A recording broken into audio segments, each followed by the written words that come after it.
Our meeting is about to start. I would like to remind the board, since our sound system is controlled from the master unit in the back, Angel's controlling it, please leave your individual units on. Do not turn them on and off like we used to. Leave them on, because if you don't, it impacts the audio clarity.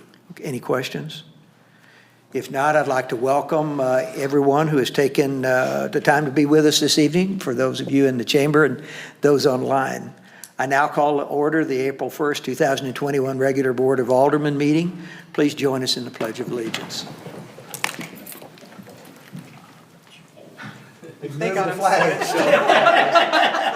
April Fools! Yeah, right. I pledge allegiance to the flag of the United States of America and to the republic for which it stands, one nation, under God, indivisible, with liberty and justice for all. Did I pass the test? You did good. Hopefully we can start the Missouri. Yeah, that one I don't know. Yeah. Roll call, please. Alderman Osteen. Here. Alderman Walker. Here. Alderman Morose. Here. Alderman Ross. Here. Alderman Becker. Here. Alderman Rucker. And Mayor Albery. Here. We do have a quorum. First item of business is mayor's communication, and under mayor's communication this evening, I have a proclamation for the National Public Safety Telecommunications Week, April 11th through 17th, 2021. Whereas emergencies can occur at any time that requires police, fire, or emergency medical services, and whereas when an emergency occurs, the prompt response of police officers, firefighters, and paramedics is critical through the protection of life and preservation of property. And whereas the safety of our police officers and firefighters is dependent upon the quality and accuracy of information obtained from citizens who telephone the Osage Beach 911 Communication Center, whereas public safety telecommunicators are the first and most critical contact our citizens have with emergency services. And whereas public safety telecommunicators are the single vital link for our police officers and firefighters by monitoring their activities by radio, providing them information, and ensuring their safety. And whereas public safety telecommunicators of the Osage Beach Police Department have contributed substantially to the apprehension of criminals, suppression of fires, and treatment of patients.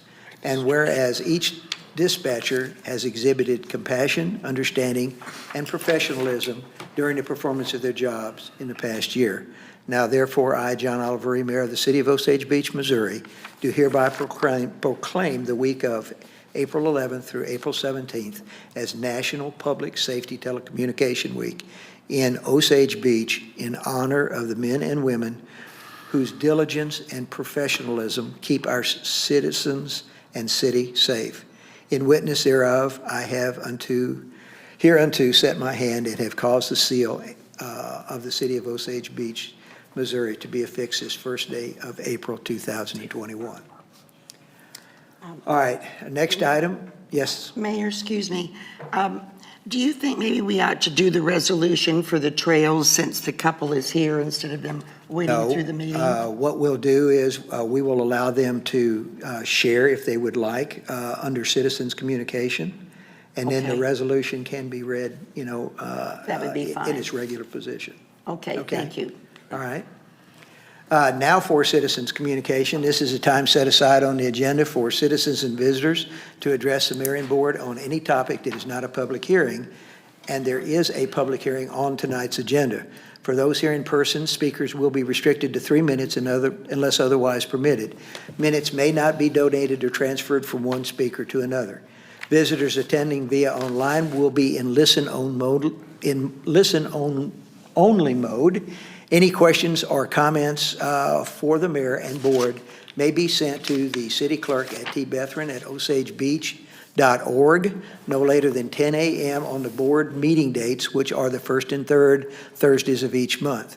Submitted questions and comments may be read during the citizens communication section of the agenda. The Board of Aldermen will not take action on any item not listed on the agenda, nor will it respond to questions, although staff may be directed to respond at a later time. The Mayor and Board of Aldermen welcome and value input and feedback from the public. Is there anyone here who would like to address the board? And as I look out, I see Jan and Stacy Pirtle, and I think they probably want to share a little bit about one of the items that is on our agenda later on this evening. So please come forward. If you all have not signed in, you don't need to do it right now. You can do it after you get through with your presentation to us. Thank you very much for having us. My name's Stacy Pirtle, my husband Jan, and we're with the Community Foundation of the Lake. And the reason that we've proposed this resolution of support is that the Community Foundation of the Lake is looking to expand on our mission, which is to help the lake area with educational, cultural, and economic development. And one of the ways that we're proposing to do that is by developing trails throughout the lake area. We're looking at both hard surface and soft surface trails, as well as some skills parks, pocket parks around the area for individuals of all skill levels, whether it's on bikes, walking, hiking, jogging, running, inline skating. And I do have a packet of information for all of you as to what we're looking at that I can provide to you guys. Thank you. And if you have any questions at this point, all we're asking for is a resolution of support in favor of the pursuing the development of trails in the Osage Beach lake area. Okay. The board hasn't really had an opportunity, Stacy, to really listen to even the resolution. I'm sure they've had the opportunity to read the resolution as a part of the board package, but they may not have any questions at this point. And we'd be happy to come back at some point in time. But it'll give them, we you a appreciate you presentation. bringing this. This was something that you offered to bring. I planned to get it to you earlier, yeah, but and we had that's some okay. extenuating circumstances. Yeah, and that's fine. I certainly see that. But we may give them an opportunity to take a look at the package. We'll explain the purpose of the resolution a little bit later on the agenda. And if the board would like, we'll get in touch with you and see if we can get you back, maybe to answer some questions and provide some additional information. That would be perfect. Thank you guys for taking the time to be with us this evening. Thank you. All right. Our first item of business is the approval of the consent agenda. If the board desires, the consent agenda may be approved by a single motion. Tonight's agenda consists of the minutes of the March 18, 2021 regular Board of Aldermen meeting, the February 25, 2021 special Board of Aldermen workshop, and the April 1st, 2021 bills list. Are there any questions, comments, or proposed revisions? Seeing none, is there a motion to approve the consent agenda? So moved. Alderman Morose, do I have a second? Second. Alderman Ross, all in favor? Aye. Any opposed? Consent agenda is approved. Now to our first item of unfinished business, which requests a second reading by title only of ordinance number 2110, an ordinance of the City of Osage Beach, Missouri, authorizing the mayor to execute a contract with Entrada Life and Safety Solutions Corporation for the Communications Center 911 phone services in an amount not to exceed $355,945. The first reading of our unfinished agenda items was approved during the March 18th meeting. Chief, do you have any comments? Nothing further unless you have questions. All right, are there any questions from the board? With none, is there a motion to approve second reading? So moved. Alderman Becker, do I have a second? Alderman Walker. Roll call, please. Alderman Walker? Yes. Alderman Morose? Yes. Alderman Becker? Yes. Alderman Osteen? Yes. Alderman Rucker? Alderman Ross? Yes. All right, second reading passes. Our final item of unfinished business, request a second reading by title only of ordinance number 2111, an ordinance of the City of Osage Beach, Missouri, authorizing the mayor to execute a contract with Ozark Applicators LLC for the cleaning of the Passover water tower in an amount not to exceed $8,500. Any additional comments from city administrator? No, sir. All right. Does the board have any questions? With none, is there a motion to approve second reading? Motion approved. Alderman Ross, do I have a second? Second. Alderman Becker. Roll call, please. Alderman Ross. Yes. Alderman Rucker. Alderman Osteen. Yes. Alderman Becker. Yes. Alderman Morose. Yes. Alderman Walker. All right, second reading passes. Our first item of new business is a public hearing, rezoning case 413, Dinky Real Estate LLC, from an R1B single family to C1 general commercial. City planners report, please. Yes, good evening, everyone. This is a request by Dinky Real Estate LLC to rezone 6.95 acres from R1B Single Family to C1 General Commercial. This piece of property initially or originally was accessed by Swiss Village Road when it came off of Highway 54 or Osage Beach Parkway at the time.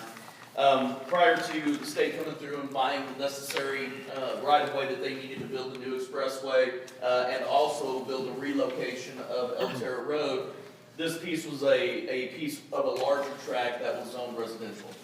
Of course, today, it's got some nice highway frontage with no access. It is certainly not a piece that is good for single-family residential type development, even at 6.95 acres. It is a very noisy piece of property. Quite candidly, this is a piece that would only probably be good for either a commercial use, or if we wanted to talk residential, maybe a multifamily, but it still would be a relatively noisy location for even some apartments. This went to the Planning Commission at their meeting in March, and they forwarded it to you with a recommendation to approve. All right, thank you. For the record, the applicant, neither the applicant nor their representative is here. So before I open the public hearing, are there any questions from the board? I do have a question. Yes. Carrie, is there Alderman any Osteen. Is there any reason they wouldn't want to zone this mixed use so they could still do commercial and have the ability to do residential if needed, or We don't have multifamily, or? mixed use. Okay, so We don't? if you want to do mixed use, you would do a planned unit development.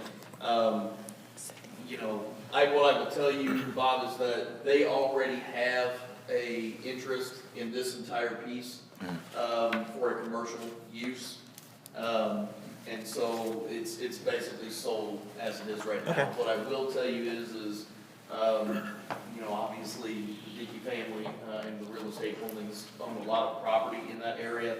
And there is some more property that is zoned R1B that that is across Elterra that, you know, we're talking about the opportunities for some different uses and maybe some answer to our housing stuff. But this piece here really is more of a commercial Okay. piece. All right, thank you. Any other questions? Seeing none, I now open the public hearing. Yes. One question. Richard? So Carrie, I get that this is probably the best use of land, but I am curious, the folks that I guess that would be to the north, there's some small properties there, are there residential? Those, yeah, that is Ruby Lane. That is actually 4 homes that is across the road that have been there since the 60s. That property that they are on is actually zoned general commercial, and it's right next to our water tower. So those homes are on commercially zoned property? Yes. Okay, thank you, that's what I need to know. That's all. All right. Anyone else? Seeing none, I now open the public hearing, and since there is no one here to either speak for or against this request, I now close the public hearing. And move on to our next item, which is requesting a first reading of Bill Number 2113, rezoning case 413, Dinky Real Estate LLC, requesting a rezoning of property currently zoned R1B, single family, to C1 general commercial. Any additional comments from city planner? Okay. Are there any questions or comments from the board? Seeing none, is there a motion to approve first reading? So move. Alderman Morose, do I have a second? Alderman Becker, all in favor? Aye. Any opposed? First reading passes. Our next item is requesting a first reading, and on the agenda item, it shows as Bill 20-14, but in reality, it's 21-14. An ordinance of the City of Osage Beach, Missouri, vacating a portion of right-of-way for the city street formerly known as Valley View Drive. City Planner, please. Yes, Mayor, members of the board, this is a request by Andrew and Jessica Pruitt to vacate a portion of right-of-way that formerly was part of what was Valley View Drive. You may remember that Mr. Ave, the property owner on the other side, requested vacation of his half of the road back in 2019, which was approved. This, of course, is the small piece of right-of-way that was rendered unusable when the highway came to rebuild, and then they relocated Valley View a little bit further down the road. So basically what this is a simple cleanup of right-of-way. It will get rid of the portion that is no longer used, it's abandoned, and give it to the adjacent property. Took this to the planning commission at their last meeting in March, and they sent it to you with a recommendation to approve. All right, thank you, sir. Questions or comments? Seeing none, is there a motion to approve first reading? Alderman Becker, do I have a second? Second. Alderman Ross, all in favor? Aye. Any opposed? First reading passes. Our next item requests both a first and second reading of Bill number 21-15, an ordinance of the City of Osage Beach, Missouri, approving the final plat for Northview subdivision. City Planner. Yes, as the mayor said, this is a request for approval of Northview subdivision final plat. The Planning Commission, the Board of Aldermen reviewed this at the end of 2020. The board approved it back in January. It comes to you today with a request for first and second reading of the final plat. Unlike rezonings and those kind of things, plats themselves do not have public hearings, and they are required to meet our subdivision code. This one, of course, does meet our subdivision code. In this particular case, when you start talking final plats, you have to get an engineer's estimate for the improvements that were approved by Cochran. I am in receipt of that this week, and we also received a letter of credit for 125% of that number. So with those things being in our receipt, everything is in order, and I forward this to you with a recommendation to approve. All right, thank you. Questions or comments from the board? Yes, Alderman Ross. So I'm just curious, is there any particular reason why we're doing first and second reading on this tonight? Yes, because the owners have closings on Monday. Okay. That's all I have. Anything else? All right, is there a motion to approve first reading? So moved. Alderman Becker. Is there a second? Alderman Walker. All in favor?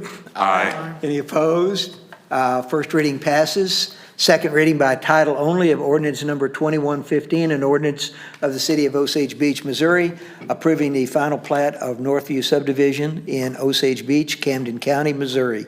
Are there any additional questions from the board? Seeing none, is there a motion to approve second reading? So Alderman Morose, Alderman Ross, second. Roll call, please. Alderman Becker, Yes. Alderman Morose, Yes. Alderman Rucker, Alderman Ross, Yes. Alderman Walker. Yes. Alderman Osteen. Yes. All right, the second reading passes. Our next item is requesting a first reading of Bill number 2116, an ordinance of the City of Osage Beach, Missouri, authorizing the mayor to sign an agreement with Horner and Schiffer Incorporated for the Tan Terrace sewer assessment in an amount not to exceed $62,500. Assistant City Administrator. Yes, Mayor, members of the board.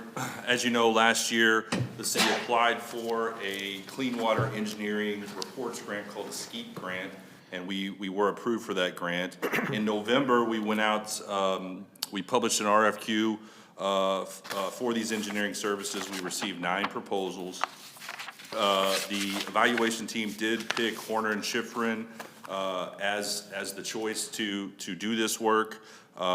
We have their proposal was really over the top as far as when it comes to doing these type of grants. They have a lot of experience with it. I also checked their references and spoke with several cities that have worked with them, and everything came back great. The agreement that's before you will provide the city with a detailed report of the areas of improvement that are gonna be needed in Tantera before it's all done. This includes all kinds of stuff like manhole inspection, smoke testing, cammering, 10,000 feet of sewer line, among some other things. This is the grant that we went after. This is what we're looking for, to get some information about where we need to start on improvements out in Tantera. I do recommend approval. All right, thank you, Mike. Any questions? Yes, Alderman Becker. So the budget amount is 62.5. Are we really actually only spending 12,500 of that? Well, yes, we have a $50,000 grant that will be provided at the end of this process. So when we go through at the end of the process, we will get the grant, we will pay the engineering service, and our portion is $12,500. Okay. And it'll show up under revenue, the 50,000. Gotcha. Yeah, the expense, any check we write is in the expense, any money received is revenue, but net out of pocket will be 12,000. Okay. Thank you. You bet. Any other questions? Yes, Alderman Ross. I just want to make a quick comment. I think that Cochran did an awesome job in helping us find this. From what I understand, Tantera, as I best recall, for years and years has been an ongoing problem, and we wish we could have done this a long time ago, but we really appreciate all you did on this. That's all I have. All right, thank you. Anything else? Seeing none, is there a motion to approve first reading? Motion Alderman approved. Ross, do I have a second? Alderman Becker, all in favor? Aye. Any opposed? First reading passes. Our next item requests both a first and second reading of Bill Number 2117, an ordinance of the City of Osage Beach, Missouri, authorizing the mayor to execute a contract with Travis Hodge Hauling LLC for the Sands Lift Station Improvement Project in an amount not to exceed $143,600. Assistant City Administrator. Thank you, Mayor and members of the board. First of all, I guess I misspelled Travis's name there in I the recognize agenda. that. I do apologize for that. So this is a project that consists of basically the removal and then replacement of the guide rails and two elbows and a whole new safety system that we're putting in place, as well as some additional support infrastructure to secure the pumps in this station better than what we've had in the past. There is two alternates on this bid. Alternate number one would replace four of the plug valves. These plug valves, one of them is broken and is in the base bid, and it'll be replaced in the base bid. The other four plug valves, we attempted to open late last year. We were able to get them open, but it took us 2 days to open these four plug valves. If we ever have an emergency, we can't wait 2 days to open these plug valves. So I am recommending that we replace these plug valves as well. Now, I know I've talked about this a lot, but I'm gonna say it again. We have put some preventative maintenance measures in place where we are starting to exercise valves. So the intention here is that this kind of thing will never happen again as long as we are doing the maintenance we're supposed to be doing. Those processes are in place now, and I intend to make sure that those happen on a yearly basis. Alternate number two is kind of a maybe. Alternate number two is the two elbows that the pump attaches at the base, alternate number two is a metal plate that the elbow is attached to at the base of the two elbows that we're replacing. We may or may not need these plates. We don't see the bottom of this station very often. We obviously did measurements when we had it empty last year, but there's a chance we may not need the plates. If the bolts line up, then we won't use alternate number two. If the bolts don't line up, we may have to use alternate number two, or we may have to raise the pump, so we may need that plate under there anyway if we have to raise it to match it up with the new infrastructure that we have in place. So there's a couple reasons we might need that, but that one's kind of gonna be a what if depending upon what happens. So I am asking the board to go with the second lowest bidder here. The low bidder here is a company out of St. Louis. I'm sure they're a great company, but they don't have any experience with this particular station. Travis Hodge, who we are going with, or who I am recommending that we are going with, has been in this station 6 different times. He helped us do the upgrades on the EQ basin. He put in all of the panels out there. He knows exactly how to divert flow, how to monitor that, how to take care of all that. And like I said, he's been in the wet well at least 6 different times that I'm aware of in the last 4 years. There's a timing aspect to this whole thing. As you guys know, as the board knows, we asked permission and received permission to order a new pump for this station and then also rebuild a second pump that would get us up to the 4 pumps that we need here. There's 2 in there now. We need to get up to 4. If I had my way, we'd have had this done months ago, but those pumps have been delayed, and they have been delayed, and they have been delayed. And this work has to be done right when we put these pumps in order for us to make sure everything works properly. That just makes it that much more important that we have the most skilled and most knowledgeable contractor working on this, because we're gonna bump right up against the busy season. And as everybody knows, this station has the most flow that we have through the city. It is going to take a lot of technical expertise and a lot of patience to make sure that this process works properly. So it is my opinion and my recommendation that we go with Travis Hodge for the $143,600. And again, that number includes that second alternate. So it could be lower if we don't need those plates that are in the second alternate. I recommend approval. If you have any questions for me or Dave, we're here to answer them. All right, thank you very much. Are there questions or comments from the board? Seeing none, is there a motion to approve first reading? So moved. Alderman Morose, do I have a second? Alderman Becker. All in favor? Aye. Any opposed? First reading passes. Second reading by title only of ordinance number 2117, an ordinance of the City of Osage Beach, Missouri, authorizing the mayor to execute a contract with Travis Hodge Hauling LLC for the Sands Lift Station Improvement Project in an amount not to exceed $143,600. Are there any additional questions? Seeing none, is there a motion to approve second reading? Alderman Ross, and second, Alderman Becker. Roll call, please. Alderman Rucker, Alderman Morose, Yes. Alderman Walker, Yes. Alderman Osteen, Yes. Alderman Becker, Yes. Alderman Ross. Yes. All right, second reading passes also. Our next item is a resolution, 2021-02, a resolution of the City of Osage Beach, Missouri, in support of the Lake of the Ozarks Trail Initiative, and I will take this item. You heard earlier under citizens communication from Jen and Stacy Pirtle, actually from Stacy. She did provide a document which I have not had a chance to take a look at, but as a little background on this project, I've had an opportunity to meet first with the Pirtles and one other group as representatives of the Lake Area Community Foundation's Exploratory Trails Committee to discuss the idea of developing a hiking and biking trail system for, and she referred to Osage Beach, but it's basically for, Camden County, which includes Osage Beach. And also, their, I think, ultimate goal is to also include a competitive mountain biking facility as part of this.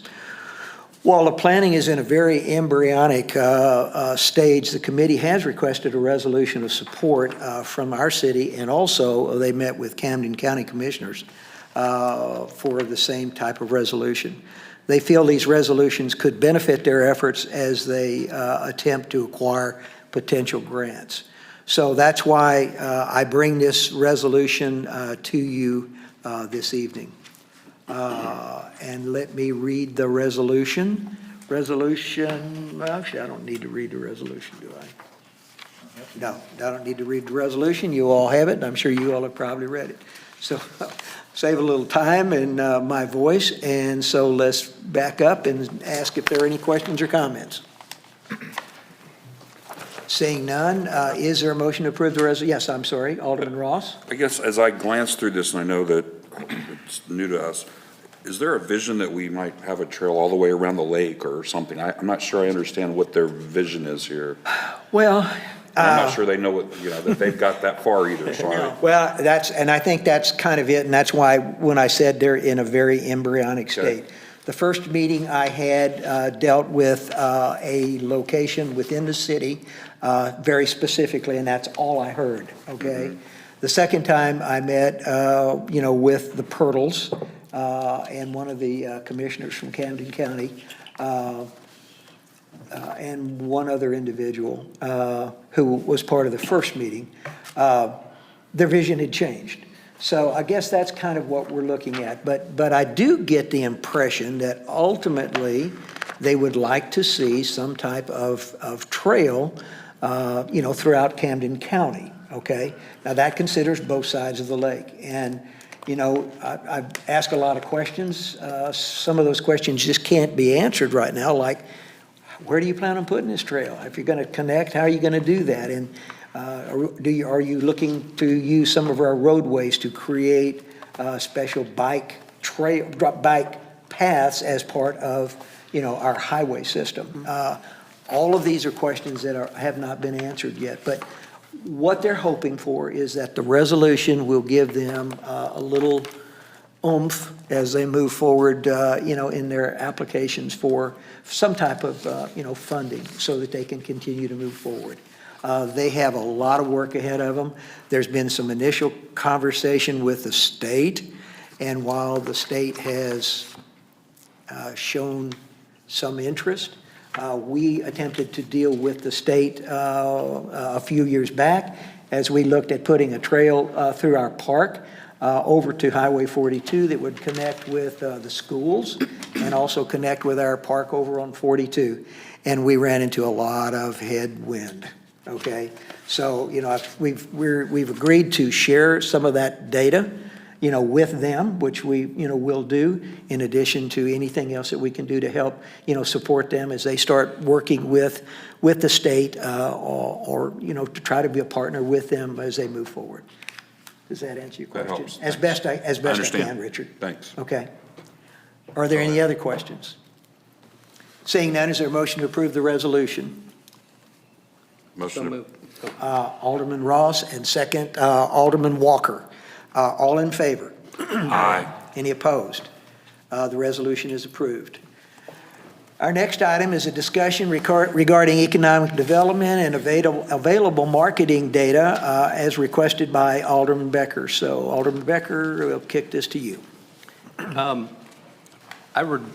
really just want to keep it pretty simple as to what the board's thoughts and desires are to have access to the specific matches that Buxton provided us. Okay, anything else? Nope. Okay. Comments from the board? Anybody? Interesting reading. Do you want to make comments? Yes, please. Okay, then let me recognize you, Alderman Osteen. Thank you.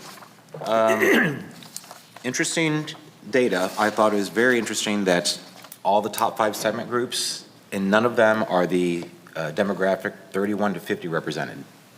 I found that very unusual that it was the 51 and up or 25 to 30 demographic, which is kind of against what I kind of assumed as far as visitors, et cetera. Anyway, just a notation I thought was interesting. That's it. Okay. Anyone else? Yes. Alderman Well, Morose. It's, obviously, there's percentages and it shows retail. Well, retail is a huge category. I don't specifically want to know, such as Aldi's or Save-A-Lot or whatever, just like to know grocery stores. I mean, a little bit more in detail rather than just retail. I just think it's just, we certainly are in dire need of many things, and in being on this end, and lack of a grocery store, which is unfortunate. Retail stores, we certainly can always use more of those. I just think, okay, it's a matter of, we don't have an economic developer, and you guys are looking and getting with some developers and whatever, and we don't know the progress. I think it's a matter of transparency of where the progress is. Are we looking at something that could happen? You don't need to specifically say what, but where, but in a general idea as far as the categories. I think that's just a little bit more in detail. Well, I think if we're looking at categories, do you have that as part of Yeah, the? one of the emails I'd sent you, here's ahead. okay, so the categories, to answer Alderman Morose's question, quick service, apparel, dining, convenience, which is gas stations, we think convenience, grocery, destination, which would be like, honestly, the list didn't have a destination. But destination, something that, okay, when I think of destination, I think Topgolf, something that brings them here to do that's probably more on the entertainment line. Minor mics, yeah, thank you, Carrie, my mind went blank. Fast casual, which is more like your Applebee's types of stores, and then entertainment, which again, your destination and entertainment would go together. So to answer your question, Alderman Rose, yes, we got met at that day, at that point in time, based on our gap analysis, and that's what the growth opportunities showed. Those were the top 5 categories that we still had opportunity to grow in. Even though we may still have several, we were showing a gap in those type of industries or businesses. And they did give us specific ones that, based on their relationship with that side of the business, who was making growth decisions and who would match our gap. So they gave us a list to start with. The process that we were working with through Buxton, and I kind of jotted down this timeline, we knew when we went into this that this was a marathon, not a sprint, and that we were hoping to get year 2 and year 3. So the tasks that we were supposed to get done when we started this process got done, and that was your data search, your gap analysis, starting our marketing packages, getting our website, getting ready to actually get in front of these real estate development decision makers. That we were hoping, and again, I say hoping because COVID, we hit a brick wall with COVID, is what it is. But we originally had planned by late 2021, early 2022, we would hopefully be having those confidential conversations at these conferences or in the settings that would take place. I'm sorry, late 21, mid 20, or late 20, mid 20. COVID got me all mixed up. Anyway, we hit a brick wall and we got behind a few months. So since we have severed our ties with that recruitment piece that they were going to subsidize, they were going to help us, they were going to be part of that recruitment piece. It never was all on us, but since we've severed ties with them, we've picked up where we left off. We're hoping to get our website launched, which is more site selector specific. We've got this data, we've got brochures working, so Carrie Patterson, city planner, was helpful, because we also had to identify locations that we could sell to them, not be the real estate agent, not have the community competing, but we were gonna make those connections. So it was like a triangle having to come together. So we have picked back up where we kind of left off last fall or last summer, and that road is still gonna be walk down. It just isn't happening as fast because we made a decision in June to sever the contract because of financial and timing. And the retail industry ceased as well. I will say the data we have, we got everything we paid for, and the data we have has come in very handy and will continue to come in handy. I met with another developer today that's got some, that hopefully will be coming to the city. So over the last month, we've had more activity just in being approached. What do you got? How much information can you share to put us in front of them? So we are a little behind where we wanted to be maybe at ICSC or whatever, but the original plan wasn't gonna happen until late 20, early 21 either. So yeah, we're a little behind because of COVID, but at the same time, we got what we paid for and we are using it. We've just missing that connective piece that once we severed the contractual agreement with Buxton. And there was another thing that was supposed to be part of that as we move forward. Once we put together the web page and also the market brochure that we were going to use, Buxton was going to work with us as we dealt with the individual companies in some of these meetings so that we could develop the finesse that's required to actually talk with some of those folks, okay?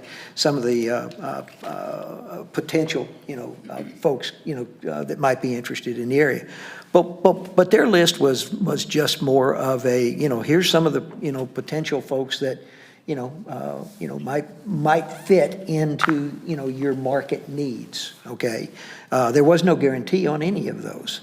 What's really interesting, and Gina had mentioned a meeting that she had today, but in addition to that meeting, she and I have met with two other developing entities, okay, where we've made them aware that we had this type of data. And once they found that out, we asked specifically what they were looking for and made available to them, the information that would be helpful to them. We didn't just provide them with a whole package of everything. We tried to, narrow down on what they were looking for. And part of that allowed us to learn a little bit about, what their customers might be interested in. So while we haven't been able to do everything that we had originally hoped to do on the timeline that we hoped to do it in, we're finding this data, to be relative as we've started talking with, the developers. There's a lot of interested, developers in the area, but quite frankly, I mean, as you all know, when they come in to meet with us, it's, on a need-to-know basis. And it's just not information that can be shared. They want that level of confidentiality before they'll even come in. They don't require that we sign confidentiality agreements, and we wouldn't do that, okay? But they need to know that when they come in and start talking with us, they are in, in some of the early stages. And one of the things that was kind of interesting was the types of businesses that they have an interest in bringing to the area fall in line in those categories, the 5 categories that Gina was talking about with you all. So the advantage we have here and what we have always done in the past, correct me if I'm wrong, Carrie, you're part of this also. We basically always let the developers, bring the potential customers, to the area. They're the ones who make the contacts. The biggest advantage that we have there is, in most cases, most of these developers already have a working relationship with that particular corporation or business. Okay, like for instance, we'll use one that we know is coming, Hobby Lobby, and the entity that was able to acquire, Hobby Lobby, they have negotiated and worked with Hobby Lobby in the past in other locations. And so they've already got that contact, all right? Now, but what this allows us to do is as we meet with the developers, we're able to talk with them a little bit more about what we would like to see in addition to what they're thinking about bringing, okay? And then we're able to share with them some of the data that helps to, support that. And we always say to them too, if you've got someone that you want to deal with and they want some additional information from us, we'd be more than happy to give them our information. But in most cases, and one of the people that we were dealing with, this is the second time that we met with him, he made an interesting point, and I kind of thought maybe beyond where he was talking about, because where I was coming from, it was like, well, if a entity wants to be in Osage Beach, most of them, because they're national organizations, most of them already know about this data because they're already dealing with these types of consultants anyway, okay? But one of the things that he said was, what we've got to do is get their attention, okay? And so he said, by you maybe giving us the ability to have some of this data, we can use this to show to them that we aren't just, a 4 or 5 month, community. Here's information. This is where the customer base comes from. This is the type of growth that we have. This is the type of business we have, and where in the quarters, this activity falls. And so, that information is information that we can share with them, okay? And are happy to. So we've been able to utilize this data, in more ways than what we had originally, anticipated. Does that kind of give you some direction? It does, it does. Okay. I appreciate the explanation very much, I think more than anything, we're in the dark and you all are involved in just some kind of progress of what's going on, even just say generically, meeting with developers, we've got, this going on. You don't need to pinpoint. Right. Just, you know what I mean? Right. We have a lot of we have a lot of interest, but I'll be real honest with you too. We have had a lot of interest shown in the past, and a lot of that interest wanes.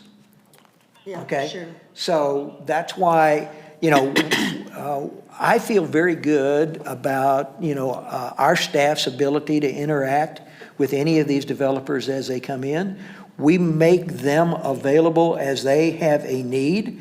Generally, in the initial phases, of the initial meetings, it usually is Carrie, Gina, and myself. And then as the need goes on, we bring in, people like Ron, we bring in the city attorney, okay, depending upon where they are in the depth Sure. of where they need to be, okay? So, I will tell you this, there is a tremendous amount of interest in the Lake of the Ozarks right now, both residential and commercial, okay? You all pretty much know about the residential because you hear about it from your friends, people who are selling, properties and whatever, and how quickly those properties are selling. But in addition to that, we've created an awareness of our lake. And so, we've got some solid developers like the Stanberg Group and where they are. We do have the mall, okay? And there's a lot of interest that's being shown in the mall. We don't have any signed contracts by any means, but I feel really good about the fact that at least Simon's has made people aware that they truly want to sell that mall. That mall's been for sale for a few years, but not aggressively, being offered.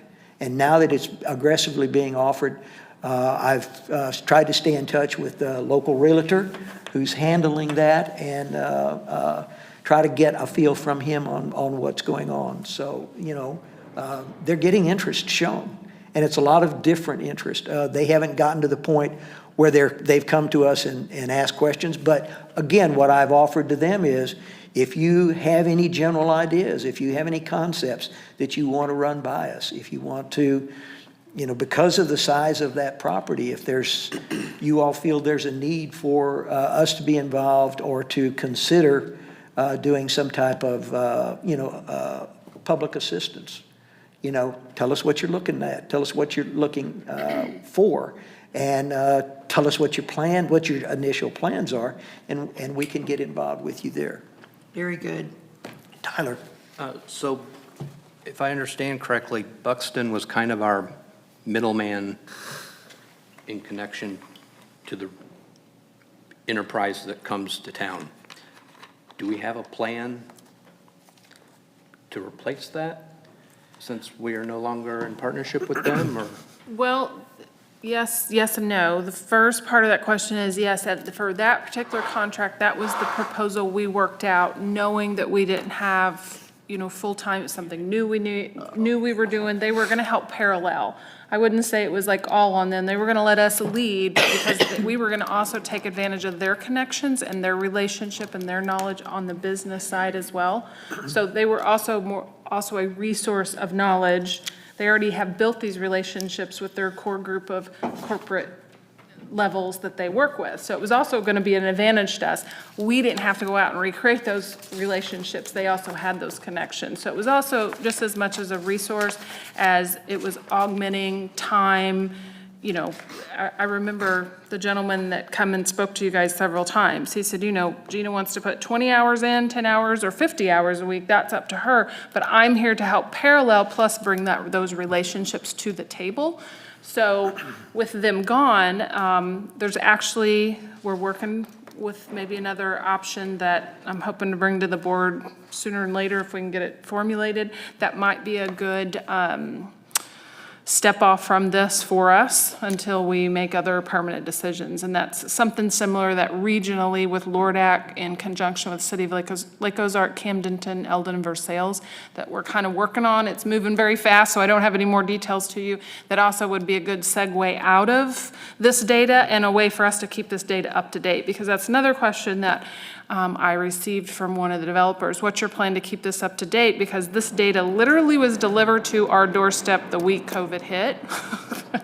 Well, we know that this is gonna have a shelf life, so how do we keep it up? And so that is a good, very good long-term question.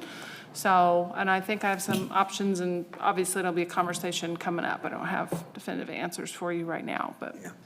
Tyler, they were a data gatherer, okay, which we have. We have that data. Right. The problem is it's 2019, 2020, early 2020 data. It would have been great to have had retained and gotten the more current information because of the sizable change here at the lake in 2020 because of the COVID impact. You know, I mean, it would be nice to compare those and share that type of data, you know, with the entities, you know, that are interested. But the issue then becomes, you know, will that continue? Or will there be a pullback? We don't know any of that, and we don't have that information. But what Jen is talking about is there is an option that is going to be put on the table, hopefully from LORDAC, which is our Regional Economic Development Council. right, and utilizing them, using another consultant that does the exact same type of thing to bring this data, you know, up to date, keep it up to date, and then, you know, work with us to do the second phase, which is the actual, you know, contact. Now, one advantage that we've got, okay, is that we've got this interest right now. When we originally started looking with Buxton, one of the concerns was we weren't getting enough business coming in fast enough. Okay, but now that we've got these other development groups that are, you know, having this interest, they have the potential to bring those in. So we've got to be, I think, very careful as we look at this with them, because, you know, as we meet with them, you know, we can tell them the categories that we want to deal with. But it's then kind of difficult for us to go out and to, let's just again use Hobby Lobby, okay? If they've got Hobby Lobby kind of on the string, and we go out and contact Hobby Lobby, it's kind of a strange deal with Hobby Lobby. You know, here I'm already dealing with this guy, why do I want to deal with you? Or what happens if they're dealing with Hobby Lobby and we go out there and start contacting Michaels, okay? And then you get into conflict. So, you know, these are all things that I think we have to learn to be able to do and interact with and deal with as we start, you know, doing something different than we've ever done, you know, as a city before. And that was one of the original intents of using Buxton to, you know, increase our knowledge and increase our ability to reach out. Can I just? Yeah. Quick. I will tell you, and I'm very comfortable telling, you know, the board that, you know, one, going through the pandemic crisis that we went through and all of those things, it made the market very skittish. It made some of those groups that may have been part of what we saw from Buxton, they might not be building anything right now. What I would tell you is that for those companies, those retail, those convenience, those restaurants that are building and are constructing in communities of our size, they're looking at us.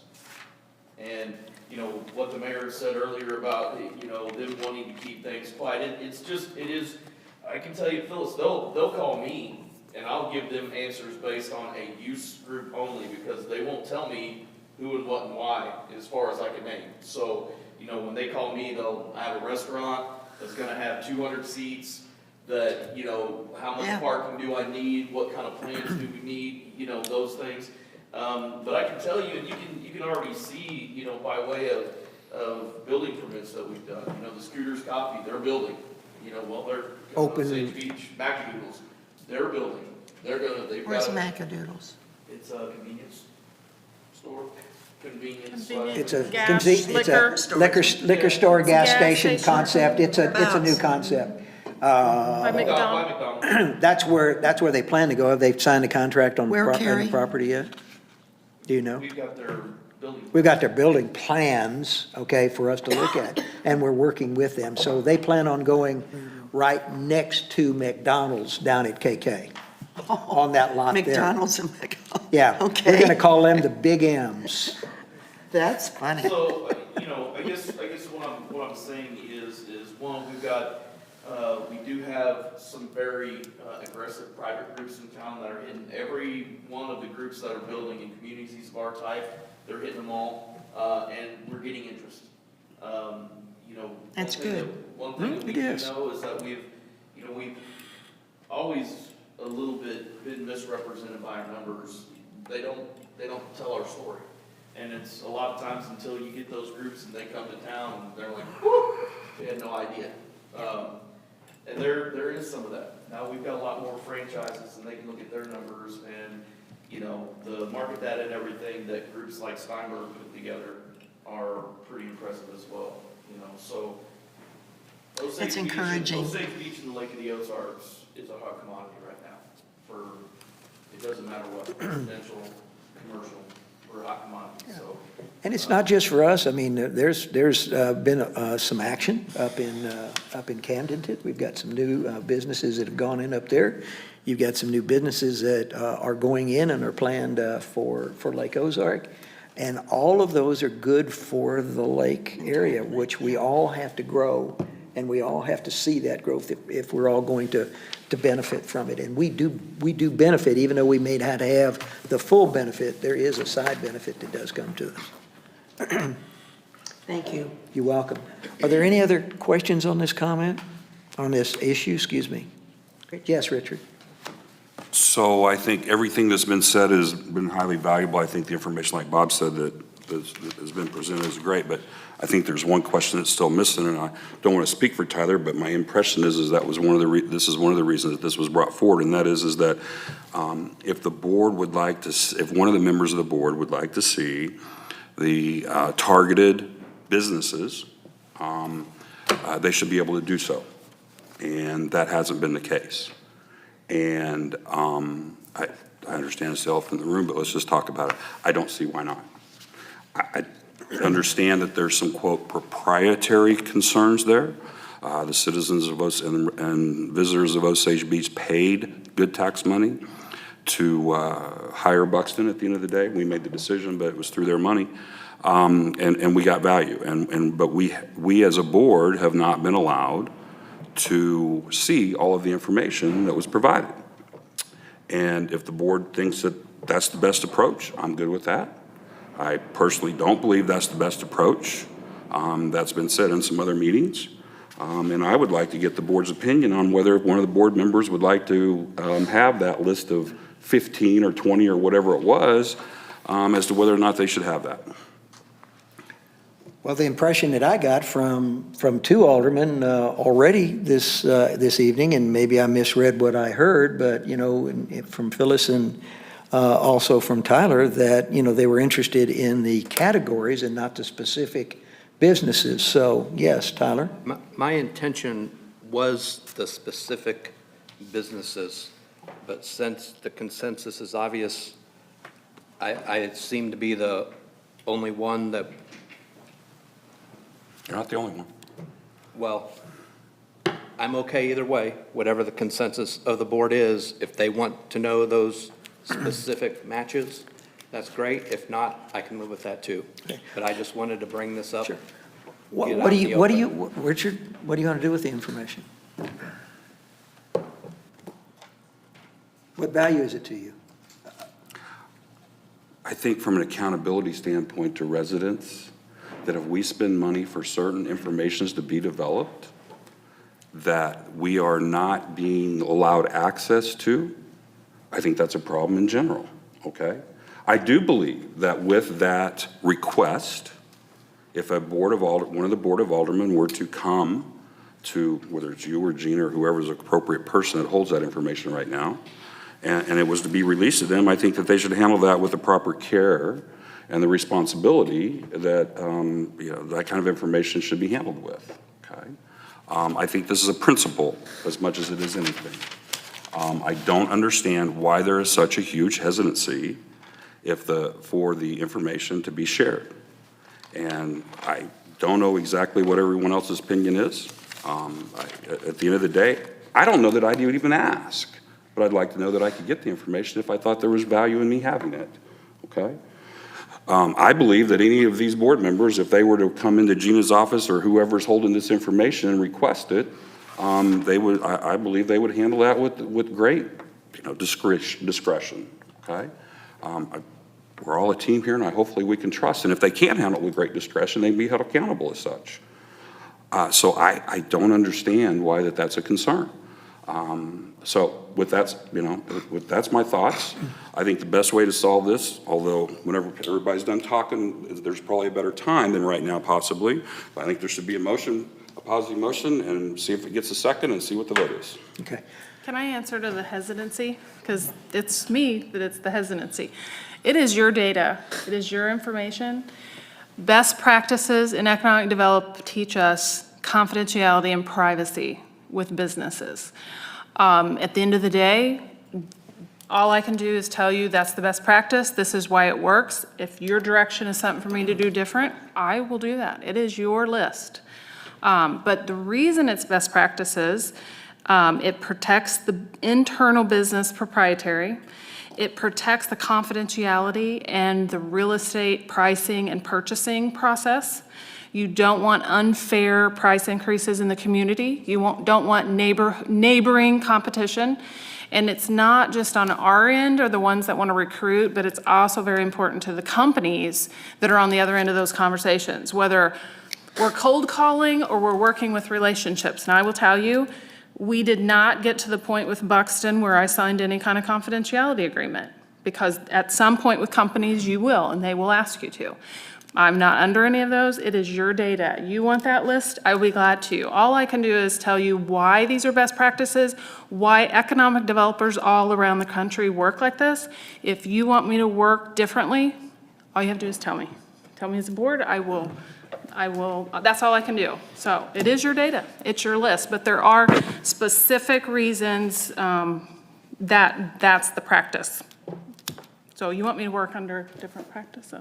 Yeah. It's fine. It's your data, it is your data. I appreciate that. And like I said, I can go either way. I just wanted to bring this, I guess, to a head. I guess ultimately, I just want to be assured we're doing something with it and not just letting time pass so that it does become outdated. And to be quite honest, the economy has been pretty good even through COVID. And we need to strike while the iron's hot. And, I don't know how you entice them to sign on the dotted line, but I guess like I said, my ultimate goal is to make sure we're doing something with it and not letting the data get stale, so that we need a second set of data to see how it compares to the first set, and that we're moving forward with it in a timely manner. Well, time will stale the data, whether we do Exactly. something with it or not. Time will stale the data. Well, right, that's But I already been do a year and we don't. Yeah, but I do understand your and Phyllis's concern. How do we better update you on the process and give me some thought on that? That's solvable. That's solvable. I'm hearing that theme as well, and we will definitely get that. But in the end of the day, it is your data. All I can tell you is what the best practice to work under. If it's a different practice you want me to work under, you are the board. I'm not questioning whether you'll keep this information, secure. But if this information does get out, and the first things you hear, rumors travel very quickly, and all of a sudden, they hear, oh my God, we're going to have a Chick-fil-A. The city of Osage Beach wants a Chick-fil-A, so we're going to get a Chick-fil-A, whether that's the truth or not, okay? And, for the next year and a half or 2 years, where's the Chick-fil-A? Why didn't we get Chick-fil-A? Why did the city of Osage Beach lose Chick-fil-A? Well, we didn't lose Chick-fil-A, we never had Chick-fil-A, okay? But also, the same types of businesses where Buxton said there might be a general interest, to be in Osage Beach area. They also, those same businesses would have a interest to be in Lake Ozark or Camdenton. I mean, because we all are pretty much about the same. The only thing that's a little bit different is probably the other side of the lake, which is, I think, different than what we have on this side of the lake. Sure.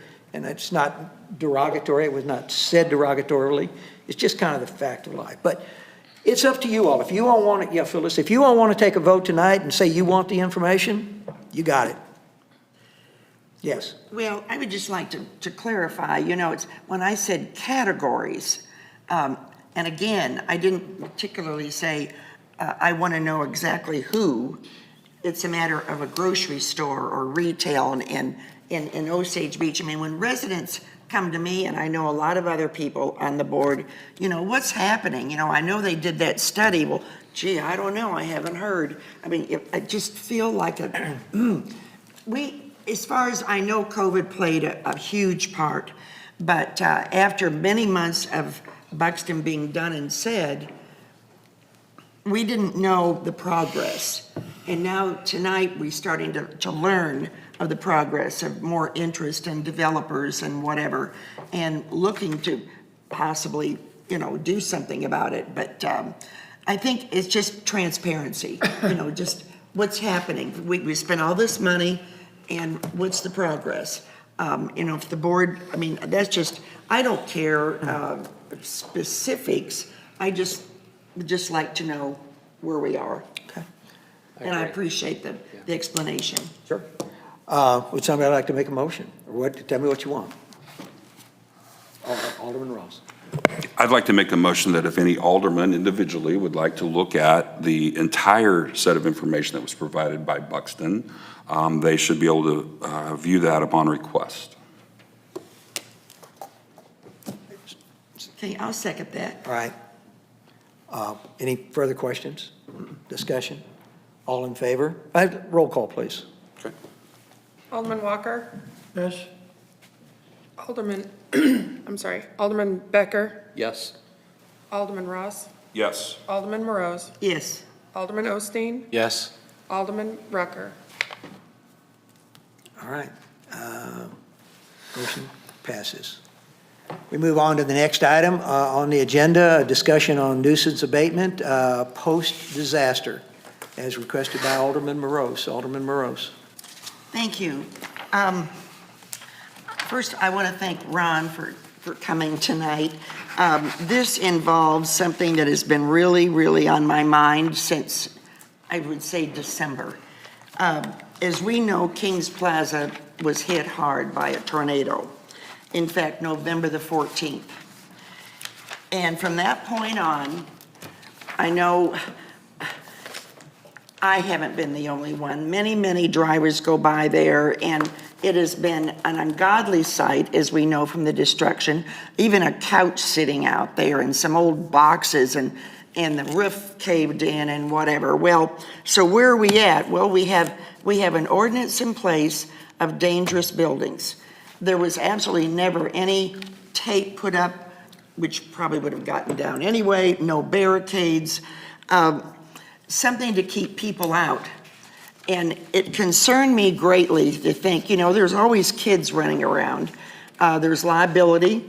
Yes, the owners have their own insurance, but I guarantee you if there was a lawsuit of somebody getting hurt, the city would be sued also. And with that, just only because I think we need to do something to make a little bit better clarification in our ordinance as far as time frame after a destruction, whether it be business or residential. Coincidentally, I just noticed a couple days ago, they finally got some big dumpsters out there and starting to clean up. And today, when I went by, they had barricade across. You couldn't go in the one driveway because they've got dumpsters. They're cleaning it up. Well, insurance companies, I'm sure, had something to do with it, of collecting and with the owners of what they were going to do. And Ron, you gave me some more, I'm going to lose my voice, but that would be bad.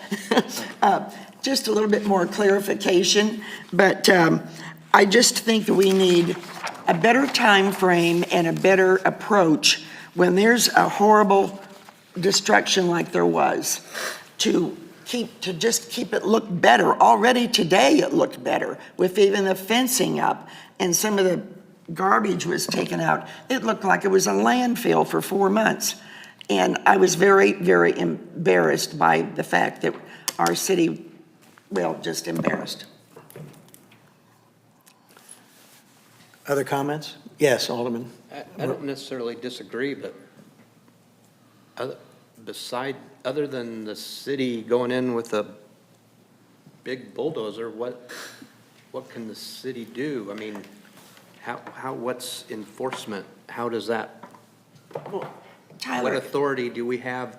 You gotta go clean that up. You know, I mean, well, there is a time frame for cleaning up. Ron, do you want to, There is a time frame in the dangerous buildings section, but it gives us the authority to require that it either be vacated, demolished, or vacated and repaired. They did act, I came back into town Monday following the disaster, they were already in progress of cleaning the sign up. So they cleaned up all the debris that was on the lot and on the road. So they met that timeline. And they did vacate, they weren't allowed to go back into the structures, we posted the structures condemned. As far as providing more protection, in a high traffic area, larger cities will require the fencing barriers. We didn't see that as a high traffic area. Yeah, you're gonna get a few people, but it's not like a city street in a metropolitan area where you've got people going by nonstop. The way that I have been directed in the past and the way that I have handled these types of situations in a disaster, you gotta get the insurance company involved. They bring their engineers in, they make the decision as to whether or not they're gonna salvage the building or completely destroy the building. That all takes time. So our dangerous and unsafe ordinance gives me some leniency as long as they are progressing throughout the process. There's no need to really drop a hammer on them. It would be unjust, I think, to the citizen to go through a disaster like that and say, hey, in 30 days, you've got to have this either demolished or repaired. That's not feasible. The process takes much longer. 4 months, yeah. I think they could have started, there's a possibility it could have started after a couple of 2 or 3 months. But with all considerations taken, even if they had obtained a permit the day of the disaster, we're only 4 months in. A permit's good for 6 months, so that structure could sit just like that for 6 months with no action, even with a permit if we were to require it. So I'm not sure that we would gain anything there. I don't know if anybody has any specific questions regarding the process. are there any penalties involved if they take too long? If we were to, let's say there was no action, I was in continual conversation with the owners, with both owners throughout the process, so I didn't feel that they were dragging their feet at all. They were constantly working with their engineers, here's our update. And they told me when they were gonna be starting, and they're about a week behind when they told me they were gonna start. So as long as we're progressing and we're getting to that point, I know that it's forthcoming, I work with the individuals. Again, after a disaster, I don't want to go in and be strong arm, and then they say, not only have we had 7 businesses ripped out of here, now the city's gonna come down. Right. So if they were to sit there and do nothing, not respond to us, not have a plan of action, then yes, we would say, the ordinances give us the authority to write the letter and tell them that you have to have a plan of action, basically, and we give up to 30 days, give them not to exceed 30 days to get that plan of action or commence work. If they didn't do it at that time, then we have the ability to write a citation and have them come up here before the judge and plead their case. This particular case, you said you were, dealing with the owners, and they were running into some issues with the insurance company, were they not? Yes. Yeah, I guess it's okay to talk about individual projects, okay. Yeah, they were having issues with their insurance company as far as the insurance company's engineers that they had hired were saying that this is salvageable, but this is not, or, they were having a discrepancy as to what they could keep and what would need to be torn out. The owner hired a private engineering company to come in and then verify this information. So that's where they had the back and forth, trying to figure out what all has to be demolished and what can be reused to save on the expense. The owner actually got to the point where he said, they haven't settled, the insurance company has not settled, but we need to get these businesses open. He also set a timeline on the displaced business insurance that he had, where it runs out next, whatever it does. So he's proceeding now, even without that settlement being taken care of, so. Phyllis? Well, not particularly like Tyler's saying. I wasn't intending to say or implying to get a dozer in there, because I realize that they've had situations where they couldn't get started, whatever, but to at least have some kind of fencing like they've got up there right now, the orange fencing, just something where I worry more about these young people that are walking around. No, it's not where they're heavy traffic, but there's places that are open there, and there's still people are going in there, and I don't know why I'm the only one concerned, but I just think it's ridiculous that we didn't do something to have some kind of just blocked off, just like it is right now, just for safety reasons. And of course, there's nothing that we, in writing that we need to do that. There's no ordinance that empowers me to Right, require right. it, unless I find that there's something that's in imminent danger. If the roof was leaning and about to collapse, yeah, we would say, Well, that roof is, we do have it posted. It was evaluated by an engineering crew, and they were far more qualified than I was to check out the structural integrity of these buildings. But we do have the buildings posted condemned, no entry. As far as, we could have them clean out the buildings more, as long as it's safe to enter the building to do that. But that's another thing we have to take into consideration. Is it worth risking life to get people in there until they make the determination as to whether or not they're gonna salvage the building or destroy it? We could also, you guys could adopt an ordinance or have us prepare an ordinance that requires the fencing all the way around, however you wanna do it. But again, that becomes, is that more of an eyesore, or, when do we require that, when do we not require it? That's I don't think it's more of an eyesore. And that would be the girls' call for sure. We'll enforce whatever you tell me to enforce. Here, Ron, does it, based on what you know at this point, does it look like they are gonna end up rebuilding what's there? Yes. Yeah, the demolition project has specifications in it, so which portions of the building will be taken down to the subfloor, and which portions of the building will be taken all the way down to the foundation, and they're on the plans to reconstruct. And it will entail a new facade for the entire development. This is what I've been told. I haven't seen this part on paper yet. New brick for the whole thing. They want to change the whole look of it during this remodel. It will be rebuilt. Any other input? Richard? So I will say that I've had some concerns, that, the red couch that by the time it got removed was pink. Maybe because it's red, that's why it stuck out. I don't know. What was the date that this occurred? Was it in November? November 14th. Okay. So it's taken 4.5 months for them to do so, to get started. I find that a stretch at best, okay? Someone whose house burnt down, or a third of it burnt down on July 27th, and we had it all tore down and had engineers in to define whether footings were valid and so forth, and had it all cleaned up and down to bare ground by around October 20th, okay? And that was a single individual, to be quite honest. That was just myself, okay? And not that I did the work, but I got it done. And so if they're arguing with their insurance company, that's not my problem. Maybe you should have bought Allstate instead of, Joe Schmo, okay?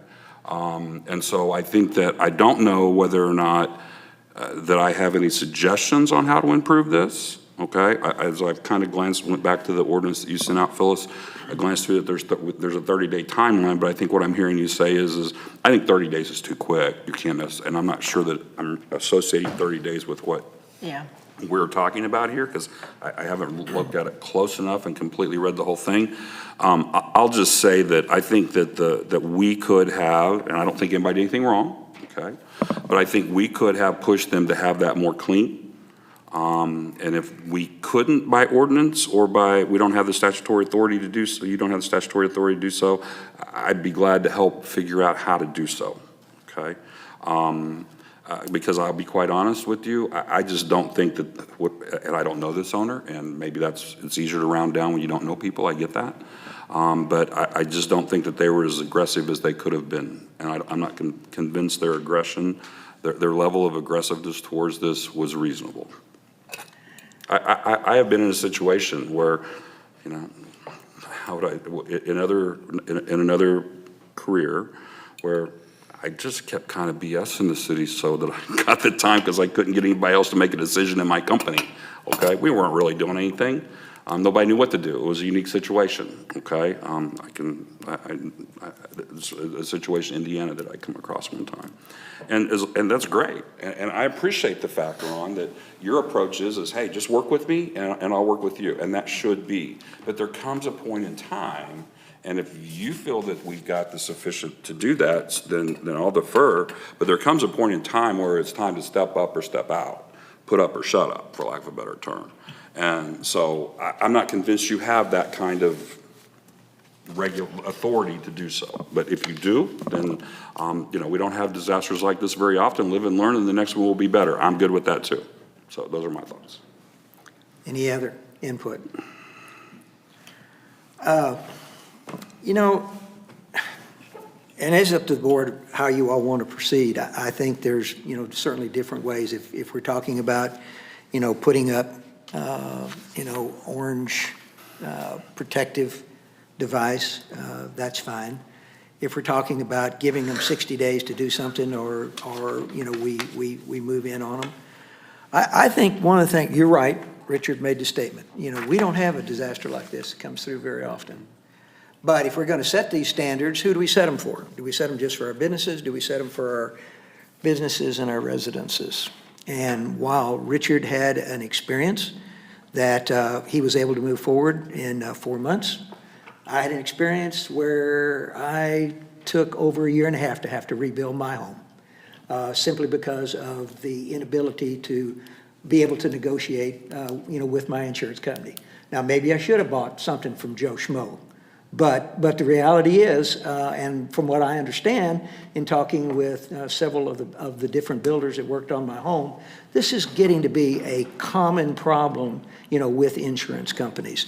While this particular owner has the financial wherewithal, you know, to do this without insurance money, I don't. So keep in mind, what kind of image do we want to project, you know, as we address a project like this? Do we want to be seen by our community as hard to deal with? Or do we want to be seen as an entity that is willing to work with you? And I think another concern, I think Ron kind of mentioned it, but I'll just use a different term. You know, do we want our community, do we want our businesses and our residents to feel like they have been further victimized by the city of Osage Beach, you know, when a disaster happens? And quite frankly, if I had somebody come in and tell me I had to do something in 4 months in a situation where I was in, you know, I would have truly felt victimized until I was able to get something done with the insurance company. So I think, you know, I guess what I'm saying is, if we want to, you know, strengthen what we currently have as an ordinance, I think we can certainly consider and look at it. But I think we also have to consider, you know, what we specifically want and what impact that's going to have on both residential and business throughout our community. So that's just my statement. Yes. Well, I think first and foremost, I think this has set a precedent, because if we have another horrible destruction of some kind, and there's no safety, there's no keep out signs, I mean, all I'm wanting is some kind of visibility where, just instead of just looking at the demolished structures, fencing, yes, barricades, signs, keep out, or whatever, danger. We're not doing anything as far as, you know, all we want to do is clarify this, of just saying, of stipulating that. Just for safety reasons. I'm not putting anything down with the owners or, demanding anything, just for it's only logical. I mean, it just makes sense to me. Well, And everybody's let looking at me. me suggest this. If you all have ideas on what you would like to see, Ron, consider, why don't you get him some emails, give him some calls? We'll bring it back to the board in another discussion session and see, where we want to go with this. All I'm just saying is, we've had a situation. We don't have it very often, but we do have other disasters other than the one that we experienced, at Kings Plaza. And remember that when you start setting precedent and you start setting policy, you've got to keep in mind who you're going to be impacting. I think one thing you also need to look at is if we had a situation like Eldon had with the tornado come through, you're talking, you could have several city blocks, and if you start trying to fence off entire areas like that, or, even dealing with FEMA and SEMA to try to start getting some of the funding to help people fix their situations, we need to take that into consideration. Well, it's good discussion, and if everyone that feels like there should be some modification to the existing policy, it sounds like Phyllis sent a copy of that to everyone. Take a look at it and get your information to Ron, and then we can reschedule this. Is there a need to continue this discussion? If not, let's move on. Our final item is a discussion regarding the police department's organizational structure update. City Administrator. Yes, Mayor, members of the board. So I know you all, I'm not going to read this line by line since we're the last item and the longest meeting we've had this year, but we're here to discuss. During the budget prep for fiscal year 2021, we discussed several organizational chart changes, and several moved to several, and as you call, that was probably the one budget we talked more about organizational changes than we had in a really long time. And the budget ended up being adopted with amendments to Public Works, but with the police department, inquiries that come up, I asked back in November to let me go back with the departments. It was important that Cindy and Todd made sure that, what I was thinking and what we were researching, and so it wasn't enough time. And so I said I would bring back an update in April. So basically, just like my write-up says, my initial thought was, I did not feel that it was best benefit our department to decrease the number of command staff positions. And that was the inquiry that was brought up. Basically, that means the PD upper management. The question was, would we have an effective or efficiencies? Would it benefit us to do that? I went through the study, along with Todd, for sure. And the study that we did in recent years had 93 plus recommendations, and many of those did address organizational changes. So I wanted to make sure that I wasn't speaking out of turn back in November. I still think our department that we function under, and I will let Todd add to any of this and his expertise, when I'm complete, but the PD department functions under a certain org chart, a hierarchy of authority, and I do believe that that is the most effective and serves the purpose of our city. Several things in this study alluded to structure needs. It did address structure needs in the department, adequacies, and possible changes, but none of those were directly related to the upper management or the command staff. It was items that dealt with enhancing delegation authority down to middle management, but never decreasing the number of those management members. The study also discussed, again, the delegation authority, but also our size compared to our function and the specialty.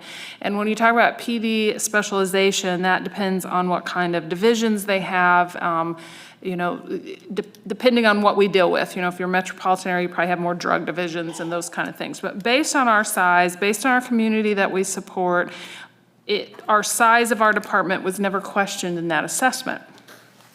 nor was the division of authorities that I could find, or Todd could find. So again, these were several reasons that I kind of explained in more detail than I'm probably reading.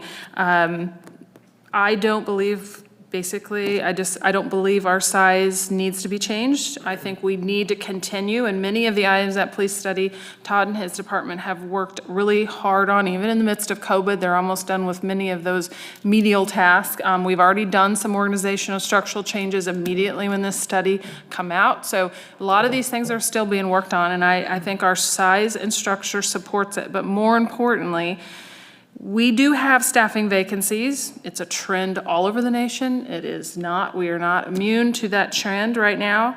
So even if we were gonna make a change, I still say making the change, which I don't believe we need to, even in a perfect situation, but if we were, this would not be a time that we would encumber that kind of conflict in the department at this time. So that's my update. That's what I promised you back in November. I'll be happy to ask questions or answer any specific, more technical stuff, questions to Todd or even Cindy on the HR side. Questions? Comments? Richard? So I'll just say that I appreciate you getting back to us. When this was discussed, and I brought it forward as an opportunity or to be considered, that I try to gather my head around why we have, the one person managing two people from a lieutenant standpoint, and then there's a couple other ancillaries. And from a normal organizational structure standpoint, it seemed odd to me. And so along the way, I asked, why do we need two lieutenants? And I honestly didn't get compelling reasons other than we've always had that. So I said, okay, that might be a hard question to answer. Tell me what it is that we wouldn't have if we didn't have a second lieutenant. And I didn't get much of an answer to that either, okay? So I'll just be very clear and direct, and I disagree with this decision. I don't think that there's been any demonstration of why we need two lieutenants. It's an opinion. And without any scientific data, and if you want to give us some insight into what kind of scientific approach you might have taken to determine that we needed two lieutenants, I'd be glad to hear it. I haven't heard it yet. The last point in this is that, well, we can't staff patrol, so we need to have lieutenants is kind of the short story, and you might take some exception to that summary, but that's kind of the way I perceive it, and that just seems backwards. And so with that said, we'll take your recommendation at this point, and we'll see where this goes at some other future time, but I disagree with this decision. That's all I have. Other comments? Any need for further discussion?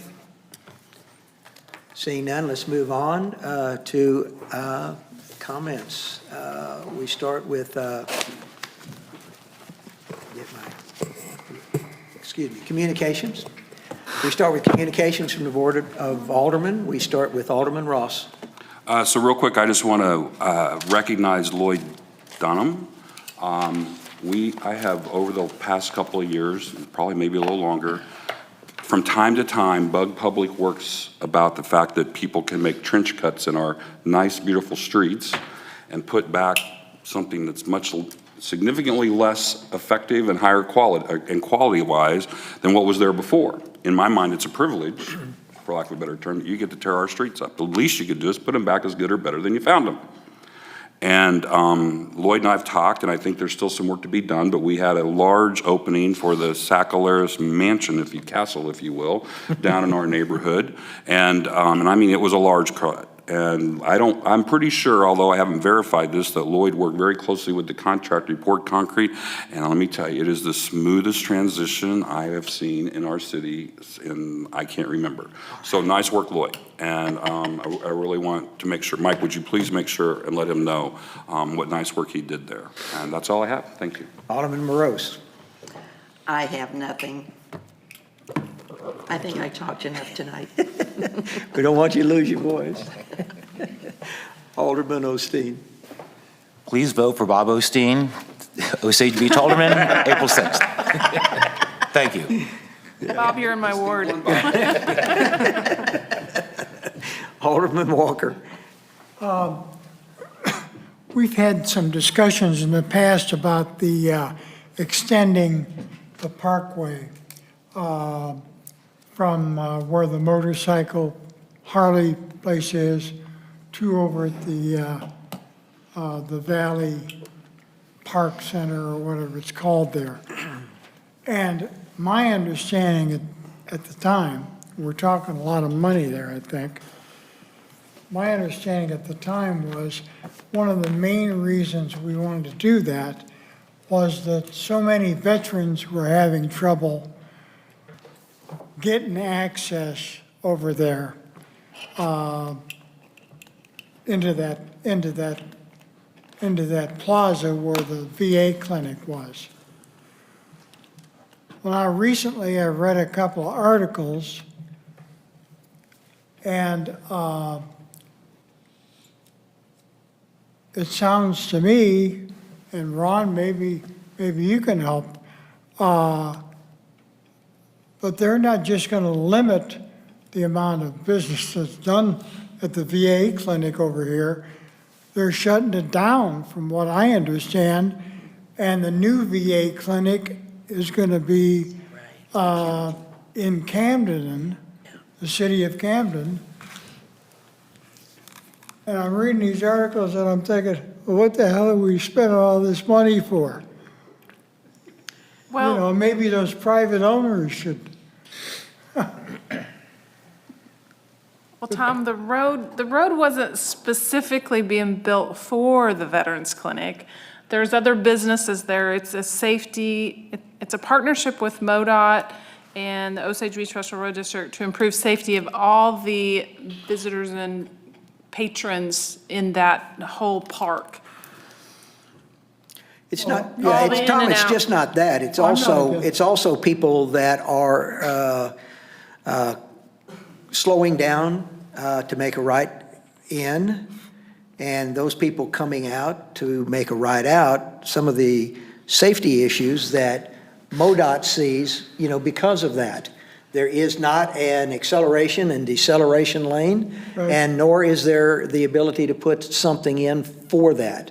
So, you know, as part of the discussion with Special Road District and MoDOT, the safe entry would be to extend, you know, the parkway, and those fundings, I'm trying to remember off the top of my head. The project as a whole is just shy of 400,000. We are getting roughly 50% from the cost share program and 25% from the Osage Beach Special Road District. So our out-of-pocket is roughly 25%. Don't quote me on the dollars, that's good Yeah. percentages. Well, I can tell you just from the perspective of a VA, clinic or not, there is still 9 undeveloped lots, on executive, in executive, and, they are starting to garner interest. We just did, building permit for 2 of the lots that's going to have, quote unquote, storage condominiums, on them. They're kind of the new man cave, toy box kind of thing that they're calling, regardless of which, that's just more cars that's gonna go in there. There's also another group that's interested in putting 2 of the lots together to put in, another office type of use, and, whether the VA clinic moves or not, it is going to be an open facility in Osage Beach, and it probably will not sit there very long, because it's a new facility. So, not making any comment about the question at all. Right. There will be more traffic coming off that road in the coming years, because all of those lots out there, while they sat relatively dormant for a while, they are active now, just like just about every other lot in Osage Beach. So, if it's a safety issue, which it seems to at least be ticking MoDOT's red light, it's only gonna get worse, because it is gonna develop further. No, I would agree with you, Carrie, and also Gina. My question in my own mind was, when we had those discussions, I remember the VA clinic over there being a major reason, and the people were really wanting to change, You would think we would have known that and could have had that as part of the discussion, is my point. Discussion with who? Pardon? The discussion with who? With the Board of Aldermen. When I'm sorry, I don't, the point is, we should have already known, for an example, like, there were 3 or 4 discussions brought up about the VA clinic being a main backer, okay, of this change on the road. there were several concerns that were shared with us from people who use the VA clinic. Yeah. That's a true statement. Okay. I guess my question would be, we didn't know They were when moving. we had those discussions that they were building a brand-new facility? We did not. I found out when I read it in the paper, probably the same time you read it in the paper. And the special Recently? road district members were the same, because I got a call from 2 of them. Okay. So- Yeah. But That's not a decision that we had the opportunity to provide input on, okay? Right, okay, fine. It was my understanding, Take this. in talking with some of the folks up in Camdenton, the original plans before the VA clinic was put in Osage Beach was to have it in Camdenton because of the way that it intersects and provides access to Lebanon and the other side of the lake and us, okay? And so it's also my understanding, and again, I'm not an expert on this, just sharing with you second and third hand probably information, but I will share it with you, is that they look at these facilities on about a 10-year time period, okay? As far as whether, these are not owned by the federal government, they're built for the federal government and used by them and reevaluated every 10 years. And so with this being about the 10th year, for this facility, they looked again and talked with Camdenton and found out what Camdenton's interest was for this, okay? And when they found out that, Camdenton was more interested than they had been in years past, okay? The decision was made to, if they were going to replace this facility, that Camdenton is where they wanted it, and they had the ability, because of their ability to serve a wider area because of that location, they would be doubling the size, more than doubling the size of that facility. And those were the decision. No one called us, we had no idea that it was even being considered. the paper referenced an announcement, I think either around December, I believe. I don't remember seeing that. No, and I did not, I'll be real honest with you, I got a call from somebody in Camdenton telling me about this about a week before it hit the paper. Yeah, I found that out because I was like, boy, I sure missed that one if it was announced in Right. December. Yeah, nope. And I'll be real honest with you, in the discussion that I was having with that contact, at that point, I don't know which department handles that, which federal department handles that. They were the ones that have to make that announcement, and they would not make the announcement of this one closing, okay? And they also, weren't doing a whole lot to make the announcement of the new one opening. So if something was said in December, I'm like you, I completely missed it. And there was no contact with us. Right. As a matter of fact, Tom, I was a little disappointed because that was one of the things that we were using to solidify, the safety issue. But even with that facility being closed, that doesn't eliminate the safety issues The that problem's exist still there. there. Yeah, It's still a Okay? mess. Yeah, That's fine. yeah. All right, anything else? Nope, Okay. appreciate it. You bet, Alderman Becker. Just wish everybody a happy Easter. Yeah, happy Easter. All right, City Administrator. Happy Easter. I'm going to be out of the office for a few days, but Mike and Angel, if you need any admin support, contact either one of them. City Attorney.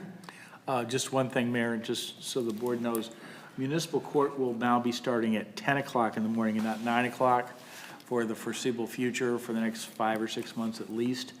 One of the things that's happened in the judiciary is, judges deal with people who aren't coming voluntarily. And the judges have been very careful with COVID-19, and the Supreme Court and our local bench has had meticulous attention to detail for a scheduled Phase 1, Phase 2, Phase 3 openings. We have just gotten to the point where we're now having jury trials back in Camden County. There is a significant backlog of legal business and motion practice that is affecting every lawyer and every judge, and that means it's also affecting our judge. So we're going to start court now at 10 a.m. instead of 9 a.m. That's not going to bother the staff in terms of bailiff, the prosecutor, me, Annie, our court clerk. We're paid anyway, and we're always here. But it will make it easier on the lawyers to get here, easier for our judge to be here. So if you just happen to be wandering by or here, the court's different. That's why court's different. And 6 months in, Judge Smith will reassess what he wants to do, and we'll see where we are with the backlog of other litigation. Well, I'm certainly glad we're making it easier for the lawyers. That's right. Thank you. City Clerk? Happy Easter. Chief? Thank you for the proclamation for telecommunicators. 911. Our crew does a great job. They're suffering with the shortages just like the rest of us. And they make it happen every day, and some days it's tough, but they're doing it, so appreciate it. And everybody have a happy Easter and safe travels if you're on the road. City Planner? City Treasurer? Assistant City Administrator? Yes, I do have a quick comment, Mayor. John had asked me to give everybody an update on the Nichols Road roundabout and the landscaping that we do there. Around the first of the year, I began communicating, discussing with the hospital the possibility of them taking over the landscaping for the Nichols Road roundabout and the landscaped area in the center island that we have right across from Casey's there. Long story short, that discussion ended in an agreement that was blessed by our attorney and signed by our city administrator, where they will now take over the landscaping for the Nichols Road roundabout and that island area. In return, we have agreed to clean up that wooded area that is below the Nichols Road roundabout there. We've already done this. We've already cleaned it up. We've done a lot of brush hogging down there and cleaned it up. So that, and their intention is now to mow that more regularly and get that cleaned up a little bit more. And for our part, we are continuing to stay in communication with them. If there are any more dead trees that need to be removed down there or anything like that, we're gonna come in and help them. But it's kind of a win-win for both of us. They're gonna take over that landscaping and kind of make it a little bit better than what our staff has done in the past. And in the meantime, we are gonna just help keep that hillside a little cleaner. So I just wanted to share that with the board. I would assume with it being April that they're gonna get started on putting that landscaping in place real soon here, so you should see that coming up. Thanks. Super. Excellent work, Mike. Yes. It is. Yeah, I was over there the other day, I went past there, and that, where that valley is there, and it looks 100% better, yeah. Okay, HR. I do have a couple things to share. I've just recently been notified that our health insurance rates, effective July 1st, will increase 1.5%, which currently the national average in 2021 for employer plans is 4.4, and for individual plans it's 7.2, so that's a good thing for the city's renewal. That's good. Our workers' comp experience modification I just received, and this is a very important part of the calculation of our workers' comp premiums. So when they figure the premiums of class rates times salary, and then the experience mod is multiplied from that. So the average is a 1.0. The city's new all-time low is 0.72. All right. Meaning that we will get 28% discount off of our premiums this year.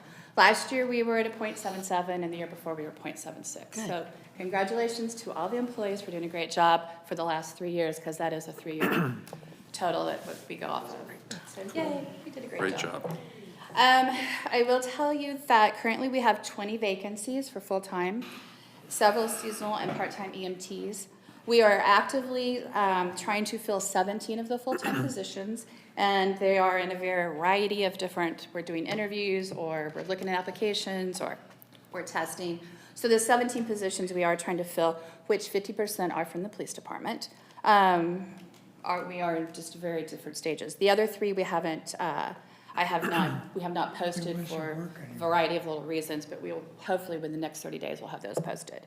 I will tell you, and I'm sure the chief is, I think he has also, we are looking and trying to think outside the box on police officers. The chief and I and the lieutenants have met a couple of times, and hopefully by Tuesday, we'll have a recommendation to the city administrator on a couple of different programs that we're wanting to do to hopefully get some police officer applicants and hopefully fill those positions a little bit faster. And on closing, I'd like to let you guys know that the common date evaluation process that we implemented effective has been implemented successfully, and we completed our project there. So as of right now, all employees that are full-time and are off their probation period are evaluated from January 1st to December 31st, and the employees will receive their pay increases the first payroll in March every year, and supervisors and managers receive theirs the second payroll. So that's all I have. All right, thank you. I would like to, just kind of build on that as far as the police department. I know that they've got a lot of slots to fill, and they're just, it seems like that we have both in 911 and with our officers, kind of a rotating situation of hiring and losing and so on and so forth. Again, I think as Gene had mentioned earlier, this is relatively common. We're seeing an awful lot of this right now as far as the ability to find people who are interested in being officers. But I really want to commend Todd and his command staff for thinking outside of the box and how they have reached out to as many entities as they can, with the folks that are in training, finding out where we couldn't make contact with them direct, getting emails, sent to, the candidates, trying to get, garner their interest, in Osage Beach. So kudos, Chief. I know it's a hard task right now and everybody's going through it, but, thanks for at least thinking outside the box and working with Cindy, because there are some other things that kind of Cindy alluded to that they're continuing to move forward with. So I think it's all great. Yes. So quick question, have we made any progress, Todd, from 60 days ago in staffing and patrol? No, we're still at the same level. We had our last testing process, we're supposed to have 3 show up, and none of them came in. And is sewer any better than that? Have we made any progress over there? We are 2 short in sewer still, we are 1 short in water, and then we just now also lost a person in transportation, so we're also 1 short in transportation. But 2 short in sewer sounds better than about 60 or 90 days ago when we were like 4 short, right? Absolutely. Okay. We are, It's better. Yeah. we're better than we have been in over a year as far as sewer is Cool. concerned, and those are out right now, those are one of the, some of the ones that she's included in the numbers that she provided. Great. And then the information on the reviews, so if I understand what you said is we were able to successfully get all the reviews done on time, and all of them were on people's payrolls in a timely manner, as whether it's the first or the second pay period, we were 100%? Because that's awesome if we were. Well, so, yeah, 99.9%. So we had one on the supervisor manager one, that was 1 payroll late, and then I still have 1 outstanding. But other than that, the only ones that we have for the rest of the year will be probation employees coming off probation and new hires. That's a hell of an improvement. Yeah, I would like to add also, add a little bit from what the mayor is, with NeoGov is the software that we use for our hiring process and our onboarding and everything. And just recently, and hopefully next week, we'll be implementing it. So contacting applicants and stuff just gets challenging. They don't answer their phones. I've been emailing them. Well, now we're going to be able to text them.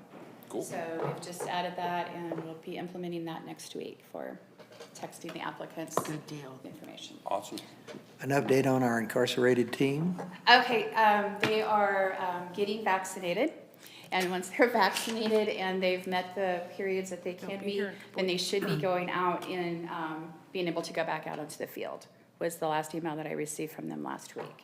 So that's a positive move. They're We've a good re-signed the asset for us. contract. We are ready to go. We're waiting on them to get their Time shots. For the next following year, so we know that the program's still there, it's just. Right. And then she said, so they're just waiting for them all to be vaccinated right now. Great.